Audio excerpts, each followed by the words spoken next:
അത്യുന്നതനായ ദൈവത്തിൻ്റെ ഉന്നതവും പരിശുദ്ധവുമായ നാമം വാഴ്ത്തപ്പെടുമാറാകട്ടെ.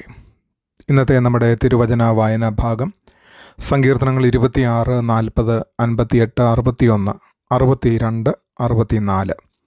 2 ശമൂവേലിനോടൊപ്പം സങ്കീർത്തനങ്ങളും വായിച്ചുകൊണ്ടിരിക്കുമ്പോൾ നാം വളരെ മനോഹരമായ ഒരു കാര്യം കാണുന്നു. 2 ശമൂവേൽ ദാവീദിൻ്റെ ജീവിതത്തിൽ എന്താണ് സംഭവിച്ചതെന്ന് നമ്മോട് പറയുന്നു എന്നുള്ളത് ഇതിനകം നമുക്ക് മനസ്സിലായി കഴിഞ്ഞിരിക്കുന്നു. എന്നാൽ സങ്കീർത്തനങ്ങൾ ആ സംഭവങ്ങളുടെ നടുവിൽ ദാവീദിൻ്റെ ഹൃദയത്തിൽ എന്താണ് സംഭവിച്ചതെന്ന് വെളിപ്പെടുത്തുന്നു എന്നുള്ളതാണ് നാം മനസ്സിലാക്കിക്കൊണ്ടിരിക്കുന്നത്. ഈ 6 സങ്കീർത്തനങ്ങൾ നമ്മെ നിഷ്കളങ്കത, കാത്തിരിപ്പ്, അനീതി, ഭയം, വിശ്വാസം, പ്രാർത്ഥന എന്നിവയിലൂടെ കൊണ്ടുപോകുന്നു. ദാവീദ് ഒരു രാജാവായിരുന്നു. എന്നാൽ അതോടൊപ്പം തന്നെ ശത്രുക്കളും ആരോപണങ്ങളും വഞ്ചനകളും അനിശ്ചിതത്വങ്ങളും നിറഞ്ഞ ഒരു ജീവിതവും അദ്ദേഹത്തിനുണ്ടായിരുന്നു. എന്നിരുന്നാലും വീണ്ടും വീണ്ടും അദ്ദേഹം തൻ്റെ എല്ലാം ദൈവസന്നിധിയിൽ കൊണ്ടുവന്നു. സങ്കീർത്തനം 26 ദാവീദ് തൻ്റെ ജീവിതത്തെ പരിശോധിക്കാനും വിധിക്കാനും ദൈവത്തോട് അപേക്ഷിച്ചുകൊണ്ടാണ് ആരംഭിക്കുന്നത്. താൻ പരമാർത്ഥതയിൽ നടന്നുവെന്നും യഹോവയിൽ ആശ്രയിച്ചുവെന്നും അദ്ദേഹം പറയുന്നു.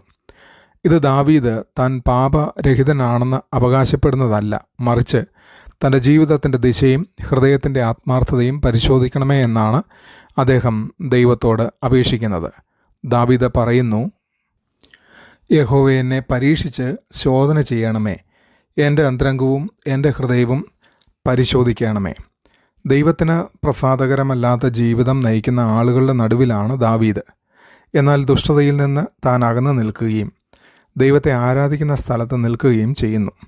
ദൈവത്തോടുള്ള തൻ്റെ ബന്ധം വെറും പുറമേ ഉള്ളതായിരിക്കരുത്, അത് യഥാർത്ഥവും ആത്മാർത്ഥവുമായിരിക്കണം എന്നാണ് ദാവീദിൻ്റെ ആഗ്രഹം. ക്രിസ്തീയ ജീവിതത്തിലെ ഏറ്റവും വലിയ വെല്ലുവിളികളിലൊന്നാണ് പരമാർത്ഥത. നമ്മുടെ പൊതുജീവിതവും സ്വകാര്യ ജീവിതവും ഒരുപോലെ ആയിരിക്കണം. മനുഷ്യരുടെ മുമ്പിൽ ആത്മീയനായി കാണപ്പെടുന്നത് എളുപ്പമാണ്. എന്നാൽ ദാവീദ് അടിസ്ഥാനപരമായി പറയുന്നത്, കർത്താവേ, എൻ്റെ ഹൃദയം നിനക്കറിയാം എന്നുള്ളതാണ്. ഓരോ ക്രിസ്ത്യാനിക്കും വളരെ ശക്തമായ ഒരു പ്രാർത്ഥനയാണിത്. കർത്താവേ, എന്നെ പരിശോധിക്കണമേ, കർത്താവേ, എന്നെ അനുഗ്രഹിക്കണമേ എന്ന് മാത്രമല്ല, കർത്താവേ, എന്നെ സംരക്ഷിക്കണമേ എന്നും മാത്രമല്ല, പക്ഷേ കർത്താവേ, എന്നെ ശോധന ചെയ്യണമേ, എന്നെ പരിശോധിക്കണമേ, എൻ്റെ ഉള്ളിൽ എന്താണെന്ന് എനിക്ക് കാണിച്ചു തരണമേ. ദാവീദിൻ്റെ ജീവിതത്തിൽ പിന്നീട് നിരവധി പ്രയാസകരമായ സാഹചര്യങ്ങളുണ്ടായി. അബ്ശാലോം കലാപം നടത്തിയപ്പോൾ ദാവീദിൻ്റെ സ്വഭാവവും നേതൃത്വവും ചോദ്യം ചെയ്യപ്പെട്ടു. എന്നാൽ സങ്കീർത്തനം 26 നമ്മെ ഓർമ്മിപ്പിക്കുന്നത് ഇതാണ്: പ്രതിസന്ധി വരുന്നതിന് മുൻപ് തന്നെ ദൈവസന്നിധിയിൽ ഒരു പരമാർത്ഥമായ ജീവിതം പണിയണം. പ്രയാസകരമായ കാലങ്ങളിൽ നമ്മുടെ ഏറ്റവും വലിയ സംരക്ഷണം മനുഷ്യരുടെ മുമ്പിലുള്ള നമ്മുടെ പ്രശസ്തിയല്ല, ദൈവത്തിൻ്റെ മുമ്പിലുള്ള നമ്മുടെ സ്വഭാവമാണ്. സങ്കീർത്തനം 40 ദൈവത്തിനായി കാത്തിരിക്കുന്നതിൻ്റെ ഏറ്റവും മനോഹരമായ ചിത്രങ്ങളിലൊന്ന് നമുക്ക് നൽകുന്നു. ദാവീദ് പറയുന്നു, ഞാൻ യഹോവയ്ക്കായി കാത്തുകാത്തിരുന്നു, അവനെങ്കിലേക്ക് ചാഞ്ഞ് എൻ്റെ നിലവിളി കേട്ടു. ദാവീദ് ഒരു കുഴിയിലായിരുന്നു, ഒരു പ്രയാസകരമായ സാഹചര്യത്തിൽ. എന്നാൽ ദൈവം അവനെ അവിടെ നിന്ന് ഉയർത്തി അവൻ്റെ കാലുകളെ പാറമേൽ നിർത്തി. ദൈവം കഴിഞ്ഞ കാലത്ത് തന്നെ എങ്ങനെ വിടുവിച്ചുവെന്ന് ദാവീദ് ഓർക്കുന്നു. ദൈവം അവൻ്റെ നിലവിളി കേട്ടു, കുഴിയിൽ നിന്ന് അവനെ ഉയർത്തി, അവൻ്റെ കാലുകളെ പാറമേൽ നിർത്തി, അവൻ്റെ വായിൽ ഒരു പുതിയ പാട്ട് നൽകി. എന്നാൽ ശ്രദ്ധേയമായ കാര്യം ഇതാണ്: കഴിഞ്ഞ കാലത്തെ വിടുതലിനെ ആഘോഷിച്ചതിന് ശേഷവും ദാവീദ് വീണ്ടും ദൈവത്തോട് സഹായത്തിനായി നിലവിളിക്കുന്നു. ഇത് വളരെ പ്രധാനപ്പെട്ട ഒരു സത്യം നമ്മെ പഠിപ്പിക്കുകയാണ്. കഴിഞ്ഞ കാലത്തെ വിജയങ്ങൾ ഇനി ഒരിക്കലും യുദ്ധങ്ങൾ ഉണ്ടാകില്ലെന്ന് അർത്ഥമാക്കുന്നില്ല. ചിലപ്പോൾ ദൈവം ഉടൻ ഉത്തരം നൽകുന്നില്ല. നാം ഇന്ന് പ്രാർത്ഥിക്കും, ഉത്തരം നാളെ വരാം, അല്ലെങ്കിൽ അതിനും ഏറെ കഴിഞ്ഞ് വരാം. കാത്തിരിപ്പ് പാഴായ സമയമല്ല, കാത്തിരിപ്പും വിശ്വാസത്തിൻ്റെ ഭാഗമാണ്. ദൈവത്തിൻ്റെ മൗനം ദൈവത്തിൻ്റെ അഭാവമല്ലെന്ന് നാം ഇതിനോടകം ദാവീദിൻ്റെ ജീവിതത്തിൽ നിന്ന് പഠിച്ചു കഴിഞ്ഞു. ദൈവം ഒടുവിൽ പ്രവർത്തിക്കുമ്പോൾ ദൈവം എൻ്റെ പ്രശ്നം പരിഹരിച്ചു എന്ന് മാത്രം ദാവീദ് പറയുന്നില്ല. ദൈവം തൻ്റെ വായിലൊരു പുതിയ പാട്ട് തന്നുവെന്ന് അവൻ പറയുന്നു. ദാവീദിൻ്റെ ജീവിതത്തിൽ ഇത് വീണ്ടും വീണ്ടും സംഭവിച്ചു. ദൈവം അവനെ രാജാവായി അഭിഷേകം ചെയ്തു. എന്നാൽ സിംഹാസനത്തിൽ ഇരിക്കുന്നതിന് മുൻപ് വർഷങ്ങളോളം കാത്തിരിക്കേണ്ടി വന്നു. അവൻ അഭിഷിക്തനായി, എന്നാൽ പിന്നീട് ശൗലിൽ നിന്ന് ഓടിപ്പോകേണ്ടി വന്നു. അവൻ രാജാവായി, എന്നാൽ പിന്നീട് കുടുംബ ദുരന്തങ്ങളും അബ്ശാലോമിൻ്റെ കലാപവും നേരിടേണ്ടി വന്നു. അതുകൊണ്ട് ദാവീദിൻ്റെ ജീവിതം നമ്മെ പഠിപ്പിക്കുന്നത്, ദൈവത്തിൻ്റെ വാഗ്ദാനം ഉടൻ ലഭിച്ചേക്കാം, എന്നാൽ അതിൻ്റെ നിവൃത്തി ക്ഷമയോടുള്ള വിശ്വാസം ആവശ്യപ്പെട്ടേക്കാം. സങ്കീർത്തനം 58 അനീതിയെക്കുറിച്ചുള്ള ശക്തമായ ഒരു സങ്കീർത്തനമാണ്. അധികാരം ദുരുപയോഗം ചെയ്യുന്ന ആളുകളെ ദാവീദ് കാണുന്നു. ദുഷ്ടന്മാർ വിജയിക്കുന്നത് പോലെ തോന്നുന്നത് എന്തുകൊണ്ടാണെന്ന് അദ്ദേഹം ചോദിക്കുന്നു. എല്ലാം ശരിയാണെന്ന് നടിക്കുന്നില്ല. അഴിമതിയും അനീതിയും ദുഷ്ടതയും ദാവീദ് കാണുന്നു. ദൈവം ഇടപെട്ട് നീതി നടപ്പാക്കണമെന്ന് അവൻ അപേക്ഷിക്കുന്നു. ഈ സങ്കീർത്തനത്തിലെ ഭാഷ വളരെ ശക്തമാണ്. കാരണം ദാവീദ് തൻ്റെ കോപവും വേദനയും ദൈവസന്നിധിയിൽ സത്യസന്ധമായി കൊണ്ടുവരുന്നു. ദൈവത്തിൻ്റെ ജനങ്ങൾ പ്രതികാരം സ്വന്തം കൈകളിൽ എടുക്കേണ്ടതില്ലെന്ന ഈ സങ്കീർത്തനം നമ്മെ പഠിപ്പിക്കുന്നു. നമ്മുടെ ജീവിതത്തിലും അനീതി കാണേണ്ടി വരും. ആരെങ്കിലും നമ്മെക്കുറിച്ച് കള്ളം പറഞ്ഞേക്കാം. ആരെങ്കിലും നമ്മെക്കുറിച്ച് വ്യാജമായി ആരോപിച്ചേക്കാം. ആരെങ്കിലും അധികാരം ദുരുപയോഗം ചെയ്തേക്കാം. ആരെങ്കിലും നമ്മെ വേദനിപ്പിച്ചിട്ടും യാതൊരു ശിക്ഷയും ലഭിക്കാതെ രക്ഷപ്പെട്ടതുപോലെ തോന്നിയേക്കാം. അപ്പോൾ നാം എന്തു ചെയ്യണം? അന്തിമമായ ന്യായവിധി ദൈവത്തിൻ്റെ കൈകളിൽ ഏൽപ്പിക്കണം എന്നാണ് സങ്കീർത്തനം 58 നമ്മെ പഠിപ്പിക്കുന്നത്. ദാവീദിനെയും ശൗലിനെയും ഓർക്കുക. ശൗലിനെ കൊല്ലാൻ ദാവീദിന് അവസരങ്ങൾ ലഭിച്ചു. മനുഷ്യരുടെ കാഴ്ചപ്പാടിൽ നോക്കിയാൽ പ്രതികാരത്തെ ന്യായീകരിക്കാനുള്ള കാരണങ്ങളും അവനുണ്ടായിരുന്നു. എന്നാൽ ദാവീദ് ദൈവത്തിൻ്റെ ന്യായവിധി സ്വന്തം കൈകളിലെടുക്കാൻ ആവർത്തിച്ച് വിസമ്മതിച്ചു. പിന്നീട് അബ്ശാലോം കലാപം നടത്തിയപ്പോഴും ദാവീദ് വഞ്ചനയും അനീതിയും അനുഭവിച്ചു. പാഠം വളരെ ശക്തമാണ്. മറ്റുള്ളവർ നമ്മോട് അനീതി കാണിക്കുമ്പോൾ അവരുടെ അനീതി നമ്മെയും അനീതിയുള്ളവരാക്കി മാറ്റാൻ അനുവദിക്കരുത്. ശരിയായതിനെ സംരക്ഷിക്കാം, എന്നാൽ പ്രതികാരം ദൈവത്തിൻ്റെതാണ്. ദാവീദ് താൻ തളർന്നു പോകുന്ന സമയത്ത് സങ്കീർത്തനം 61 പ്രത്യേകമായി അർത്ഥവത്താകുന്നു. അദ്ദേഹം പറയുന്നു, ദൈവമേ, എൻ്റെ നിലവിളി കേൾക്കണമേ, എൻ്റെ പ്രാർത്ഥനയ്ക്ക് ചെവി തരണമേ. തുടർന്ന് ദാവീദ് പറയുകയാണ്, എനിക്ക് എത്തിപ്പെടാൻ കഴിയാത്ത അത്ര ഉയർന്ന പാറയിലേക്ക് എന്നെ നടത്തണമേ. ദാവീദ് ബലഹീനതയുടെ അവസ്ഥയിലാണ്. ദൈവത്തിൻ്റെ സംരക്ഷണം അവന് ആവശ്യമാണ്. അവൻ ദൈവത്തെ തൻ്റെ സങ്കേതവും ശക്തമായ ഗോപുരവും അഭയസ്ഥാനവുമായി കാണുന്നു. ശ്രദ്ധിക്കുക, ദാവീദ് ഇവിടെ പറയുന്നു, കർത്താവേ, എൻ്റെ എല്ലാ പ്രശ്നങ്ങളും നീക്കണമേ എന്നല്ല, പകരം എനിക്ക് എത്തിപ്പെടാൻ കഴിയാത്ത അത്ര ഉയർന്ന പാറയിലേക്ക് എന്നെ നടത്തണമേ എന്നപേക്ഷിക്കുകയാണ്. ചിലപ്പോൾ ദൈവം നമ്മുടെ ചുറ്റുമുള്ള സാഹചര്യങ്ങളെ ഉടൻ മാറ്റുന്നില്ല. പകരം നാം നിൽക്കുന്ന സ്ഥാനം ദൈവം മാറ്റുന്നു. പ്രശ്നം അവിടെ തന്നെ ഉണ്ടായേക്കാം, പക്ഷേ നമ്മുടെ സ്ഥാനം മാറുന്നു. ഭയമുണ്ടായേക്കാം, എന്നാൽ ഇപ്പോൾ നാം പാറമേൽ നിൽക്കുന്നു. സമ്മർദ്ദമുണ്ടായേക്കാം, എന്നാൽ ഇപ്പോൾ നാം പാറമേൽ നിൽക്കുന്നു. അനിശ്ചിതത്വം ഉണ്ടായേക്കാം, എന്നാൽ ഇപ്പോൾ നാം പാറമേൽ നിൽക്കുന്നു. അബ്ശാലോം കലാപം നടത്തിയപ്പോൾ യെരൂശലേം വിട്ട് ഓടിപ്പോയ ദാവീദിൻ്റെ അനുഭവത്തോട് ഇത് വളരെ നന്നായി ചേരുന്നു. ഒരിക്കൽ കൊട്ടാരത്തിൽ ജീവിച്ചിരുന്ന രാജാവ് ഇപ്പോൾ യെരൂശലേമിൽ നിന്ന് പുറത്തേക്ക് നടക്കുകയാണ്. സ്വന്തം മകൻ തന്നെ അവനെതിരെ തിരിഞ്ഞു. അവൻ്റെ ഭാവി അനിശ്ചിതമായിരുന്നു. എന്നാൽ ദൈവം ഇപ്പോഴും അവനോടുകൂടെ ഉണ്ടായിരുന്നു. മറ്റെല്ലാം കുലുങ്ങുമ്പോഴും ദൈവം പാറയായി നിലകൊള്ളുന്നു. ഈ സങ്കീർത്തനങ്ങളുടെ കൂട്ടത്തിൽ സങ്കീർത്തനം 62 സന്ദേശം ഒരുപക്ഷെ ഏറ്റവും കേന്ദ്രസ്ഥാനത്തുള്ളതാണ്. ദാവീദ് തൻ്റെ വിശ്വാസം ദൈവത്തിൽ മാത്രമാണെന്ന് ആവർത്തിച്ച് പ്രഖ്യാപിക്കുന്നു. അവൻ മാത്രം എൻ്റെ പാറയും എൻ്റെ രക്ഷയും എൻ്റെ ഗോപുരവുമാകുന്നു, ഞാൻ അധികം കുലുങ്ങുകയില്ല. വീണ്ടും അദ്ദേഹം പറയുകയാണ്, എൻ്റെ ഉള്ളമേ, ദൈവത്തെ നോക്കി മൗനമായിരിക്കുക, എൻ്റെ പ്രത്യാശ അവങ്കിൽ നിന്ന് വരുന്നു. ദാവീദിന് ചുറ്റും എതിർപ്പുകളുണ്ടെങ്കിലും മനുഷ്യരിലോ ശക്തിയിലോ സമ്പത്തിലോ സാഹചര്യങ്ങളിലോ തൻ്റെ അന്തിമമായ ആശ്രയം സ്ഥാപിക്കാൻ അദ്ദേഹം വിസമ്മതിക്കുന്നു. ദാവീദ് പറയുകയാണ്, എല്ലാ കാലത്തും അവനിൽ ആശ്രയിപ്പീൻ. ജനമേ, നിങ്ങളുടെ ഹൃദയം അവൻ്റെ മുൻപാകെ പകരുവീൻ. ദൈവം നമുക്ക് സങ്കേതമാകുന്നു. ഈ സങ്കീർത്തനം നമ്മോട് വളരെ പ്രധാനപ്പെട്ട ഒരു ചോദ്യം ചോദിക്കുന്നു. എൻ്റെ സുരക്ഷിതത്വം എന്തിലാണ്? എൻ്റെ പണമാണോ, സ്ഥാനമാണോ, മനുഷ്യരാണോ, കുടുംബമാണോ, ആരോഗ്യമാണോ, പ്രശസ്തിയാണോ, നേട്ടങ്ങളാണോ?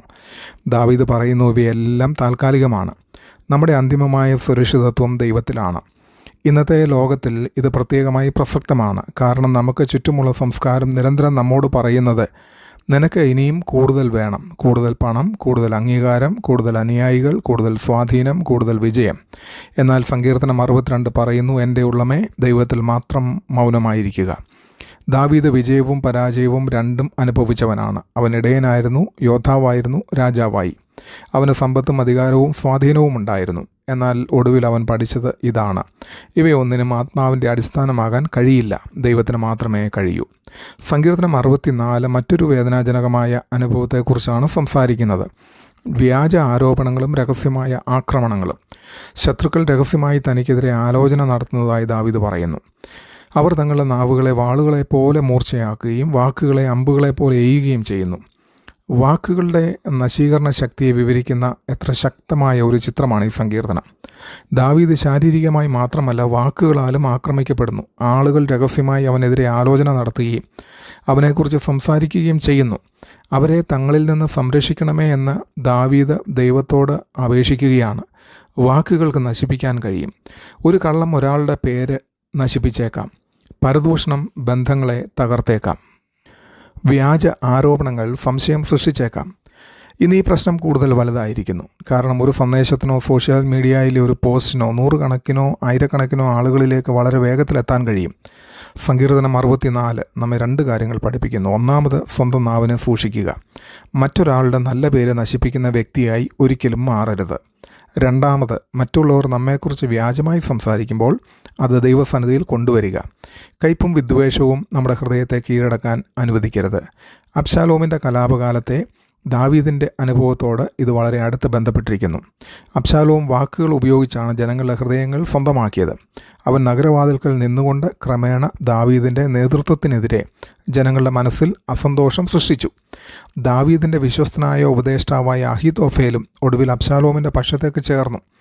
അങ്ങനെ സങ്കീർത്തനങ്ങൾ 2 ശമൂവേലിലെ സംഭവങ്ങൾക്ക് പിന്നിലുള്ള ദാവീദിൻ്റെ വൈകാരിക ലോകം നമ്മെ മനസ്സിലാക്കാൻ സഹായിക്കുന്നു. ദാവീദ് വെറുമൊരു രാഷ്ട്രീയ പോരാട്ടത്തിലായിരുന്നില്ല. അവൻ വഞ്ചനയുടെയും നിരസിക്കപ്പെടലിൻ്റെയും വ്യാജ ആരോപണങ്ങളുടെയും വേദനയോട് പോരാടുകയായിരുന്നു.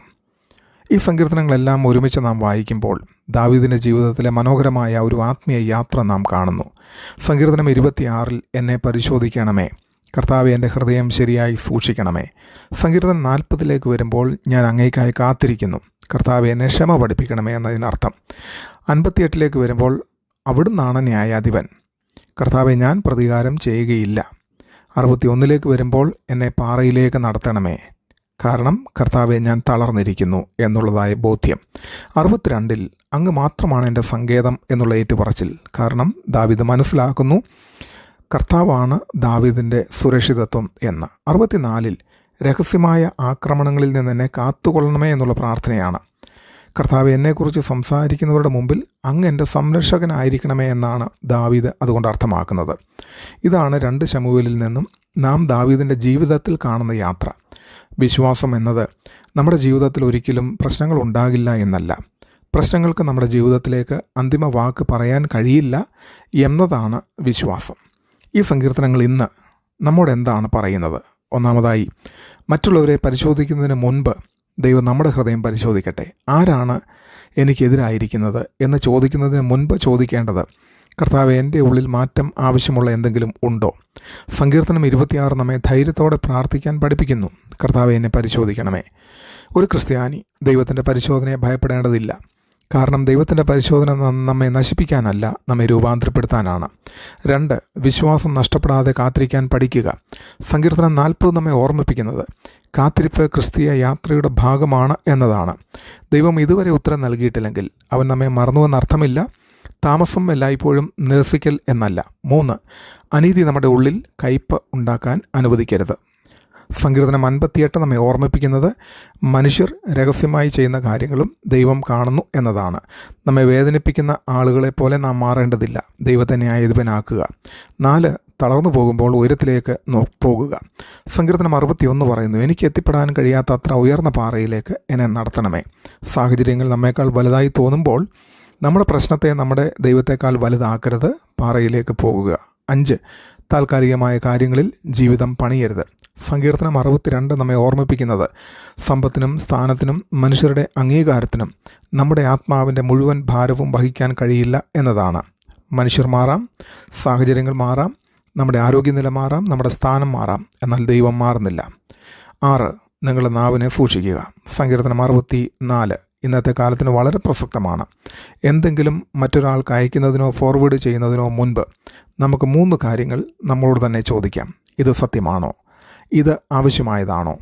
ഇത് സ്നേഹത്തോടെയുള്ളതാണോ? പരദൂഷണത്തിലൂടെയോ കിംവദന്തികളിലൂടെയോ വ്യാജ ആരോപണങ്ങളിലൂടെയോ മറ്റൊരാളുടെ കയ്യിലെ ഒരു ആയുധമായി മാറുന്ന ക്രിസ്ത്യാനിയായി നാം ഒരിക്കലും മാറരുത്. ഇന്ന് നമുക്ക് ചിന്തിക്കുവാനായിട്ടുള്ള 2 ചിന്തകൾ. 1, എൻ്റെ പാറ എന്താണ്? 2, ദൈവം എന്നെ പരിശോധിക്കുമ്പോൾ എൻ്റെ ഉള്ളിൽ എന്താണ് കാണുന്നത്? സങ്കീർത്തനങ്ങൾ 26, 40, 58, 61, 62, 64 എന്നിവ 2 ശമൂവേലിനോടൊപ്പം ചേർത്ത് വായിക്കുമ്പോൾ നാം കണ്ടെത്തുന്നത് ഇതാണ്.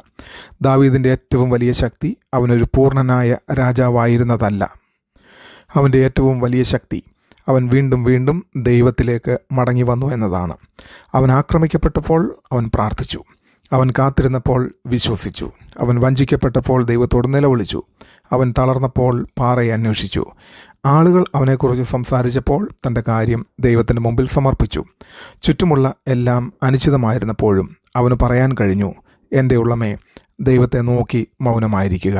എൻ്റെ പ്രത്യാശ അവങ്കിൽ നിന്ന് വരുന്നു. ഈ സങ്കീർത്തനങ്ങൾ ഇന്ന് നമ്മോടുള്ള ക്ഷണം ഇതാണ്: എൻ്റെ ഹൃദയം പരിശോധിക്കണമേ, എനിക്ക് കാത്തിരിക്കാൻ എന്നെ പഠിപ്പിക്കണമേ, പ്രതികാരത്തിൽ നിന്ന് എന്നെ കാത്തുകൊള്ളണമേ, എന്നെ സുസ്ഥിരമായ പാറയെങ്കിലേക്ക് നടത്തണമേ, എൻ്റെ സങ്കേതമായിരിക്കണമേ അവിടുന്ന്, എൻ്റെ ഹൃദയത്തെയും നാവിനെയും അവിടുന്ന് കാത്തുകൊള്ളണമേ. അങ്ങനെയാണ് നമ്മുടെ സ്വന്തം 2 ശമൂവേൽ പോലെയുള്ള പ്രയാസകരമായ ജീവിത അധ്യായങ്ങളിലും നമുക്ക് ദൈവത്തോട് വിശ്വസ്തരായി നിലനിൽക്കാൻ കഴിയുന്നത്. ദൈവം എല്ലാവരെയും അനുഗ്രഹിക്കട്ടെ. ആമേൻ.